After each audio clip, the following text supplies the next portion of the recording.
and congratulations to everyone over here. धन्यवाद। मेरा सवाल मुनव्वर आपसे है कि आपकी स्माइल मेरा फन विद स्माइल से लग रहा है कि यू नो सॉरी मैं नहीं सुन पाया। नहीं, आई एम सेइंग कि आपने जिस तरह से स्माइल किया, मैंने जब कहा मेरा सवाल आपसे है, you knew that something is coming. Of course. Okay okay, I will get to the question. Ayesha ने जब घर में वाइल्ड कार्ड एंट्री की, उन्होंने ये बताया कि आपका जो रिलेशनशिप बाहर था वो खत्म हो चुका था। उसके पहले तक ये नहीं पता था कि रिलेशनशिप में हो या नहीं, लेकिन आप आपकी एक्स गर्लफ्रेंड का नाम लेकर एक गुड बॉय और लॉयल बॉयफ्रेंड का इमेज बनाकर रख रहे थे। अगर आयशा ने ये रेवलेशन नहीं की होती तो क्या आप गुड बॉय लॉयल बॉयफ्रेंड का जो टैग है ये इमेज पोर्ट्रे करके आगे जाते? क्या ये आपकी स्ट्रैटेजी रहती? क्लियरली मैं आपको बताता हूँ, यहाँ पे जब आते हैं और लास्ट टाइम जब मैं यहाँ पे आ रहा था तो एक कॉन्वर्सेशन था जिसमें मैंने क्लियरली बोला था दैट यू नो दैट मैं कहीं भी दूर जाऊंगा एंड आई विल रियलाइज कि मैं क्या लूज कर रहा हूँ। और यहाँ आकर मैंने पहले 1-1.5 हफ्ते तक जिक्र तक नहीं किया था, बट सामने से आता था कि हमको तो पता है तेरा, तो उसके आते तो मैं बोलता हाँ है। बट 1-1.5 हफ्ते के बाद जब मुझे भी चीज़ें रियलाइज होने लगी और मुझे भी कहीं ना कहीं लगा कि आई कैन रिपेयर समथिंग और मुझे पब्लिकली ये चीज़ रिवील ही नहीं करनी है। जब आयशा ने भी यहाँ पे कुछ चीज़ें बोली है तो उन्होंने आयशा को कहा था that I am not comfortable you sharing all this there, क्या आप ये सारी चीज़ें जो मैंने आपसे शेयर की ये वहाँ पे मत करना, क्योंकि उनको भी मेकर्स ने ऑफर किया था, उन्होंने मना कर दिया। तो कोई रीजंस होंगे ना कि वो नहीं चाहते कि मेरे साथ ये हो या हमारे दोनों की प्राइवेट चीजें बाहर आए।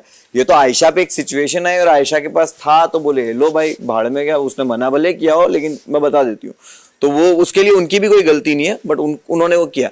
तो मैं हमेशा से कोई गुड बॉय ये वाला नहीं बना रहा था, बट कहीं ना कहीं मैं जेन्युइनली उसे मिस करता था और जेन्युइनली मुझे वो फील होता था और वो ऐसी सिचुएशन आती थी और मैं कहीं ना कहीं जिंदा रखा हुआ था उस चीज को, एक उम्मीद पे कि शायद मैं कहीं जाकर बाहर जाकर इस चीज को मैं ठीक करना चाहूंगा। और जब अगर मैं यहाँ पे आकर रियलाइज कर रहा हूँ दैट मैंने बहुत गलतियां करी और मुझे रियलाइज हो रहा है कि हाँ इंसान के साथ मुझे रिपेयर करना है, तो डेफिनेटली मैं कहीं ना कहीं उस जोन में था और अभी भी कहीं ना कहीं मैं उस जोन में हूँ।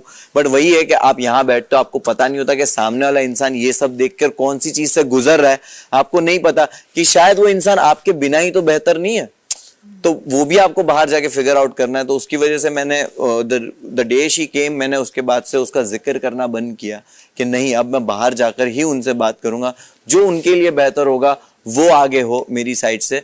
तो कहीं बस वही रीजन था और कोई रीजन नहीं था। इसी का एक फॉलो अप क्वेश्चन है कि जब आप आपकी एक्स गर्लफ्रेंड का नाम लेते थे पहले, आयशा की एंट्री से पहले, आपने कहा कि क्लोजर नहीं मिला था, आप लोगों का जो रिलेशनशिप था क्लोजर नहीं मिला था, आपको भी उनको भी।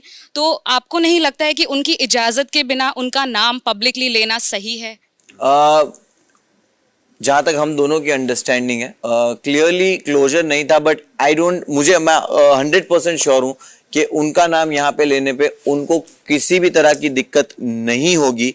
ये चीज़ को लेके मैं बहुत श्योर हूँ और कहीं ना कहीं जब मैं उनका नाम भी ले रहा हूँ उनको पता होगा कि ठीक है वो जेन्युइन होगा, बट जस्ट बिकॉज उनके सामने कुछ और चीज़ें रिवील हुई उसकी वजह से उनका गुस्सा आया होगा। बट जहाँ तक मैं उनको जानता हूँ बहुत अच्छे से, तो मैं 100% श्योर हूँ कि मेरे यहाँ पे उनका नाम लेने से उनको प्रॉब्लम नहीं होगी, क्योंकि कहीं ना कहीं हम दोनों ही रेडी नहीं थे पब्लिकली ये बताने दैट हम लोग साथ नहीं है।